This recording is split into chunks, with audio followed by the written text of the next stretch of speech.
ئەسڵی سێهەم کە خەڵکی بۆ لابانگ دەکەین دەمانەوێت ئەمن و ئیستیقرار لە وڵاتەکەماندا هەبێت. حەزمان بە ئاژاوەجێڕی، بە فیتنەجێڕی، بە کاولکاری، بە بەناو مزاهرات و خۆپێشاندانیە، چونکە دەزانین بەرهەمی نییە ئیلا خوێن ڕێژی و کاولکاریە. ئێکە ئەوەمان کرد چێ دەبێتە دوژمنت؟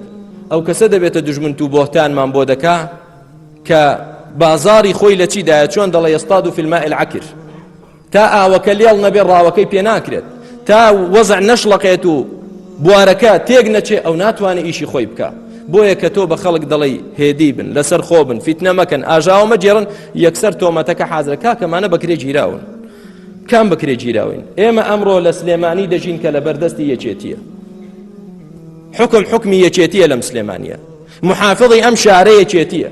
لەگەڵ ئەوەشدا دەڵێن پێویستە هێدی و هێمنی بپارێزین، پێویستە لەم شارەدا محافظ چی دەڵێت کە ئیدارەی حکومیە لە چاکەدا بە قسەی بکەین و لە خراپەدا نەخێر، بەڵام ئاژاوەش دروست نەکەین. لەوانەیە کەسێک لەم شارەدا حەز نەکا من بڵێم گوێڕایەڵی محافظەیەکی یەکێتی بکەین.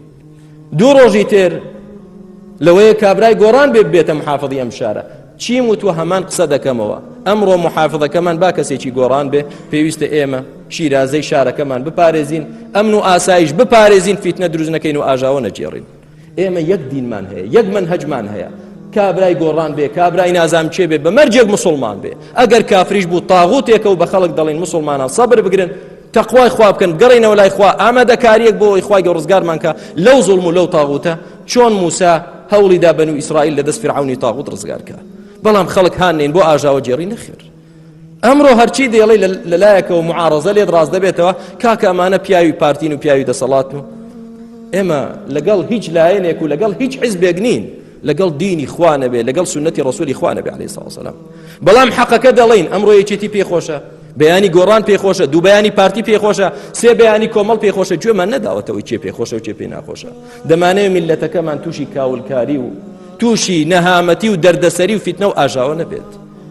بینیمان بۆ سەیری سووریا ناکەین چیان بەسەر هات، بۆ سەیری لیبیا ناکەن چیان بەسەر هات. خەڵک هاندەین بۆ سەر شەقام و بۆ ئاژاوەجێڕی، بۆ مەسلحەتی چێ؟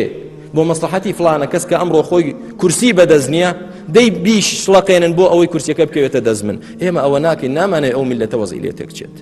کەواتە بەرژەوەندی میلەتمان دەوێت، نەک ئیتیفاقیەتی استراتیجی کرابێ لە بینی ئێمە و دەسەڵات و حکوومەتدا، کاکە دەی پارە بدەنە ئێمە و ئێمەش خەڵکتان بۆ تەخدیر دەکەین و بۆتان بەنج دەکەین.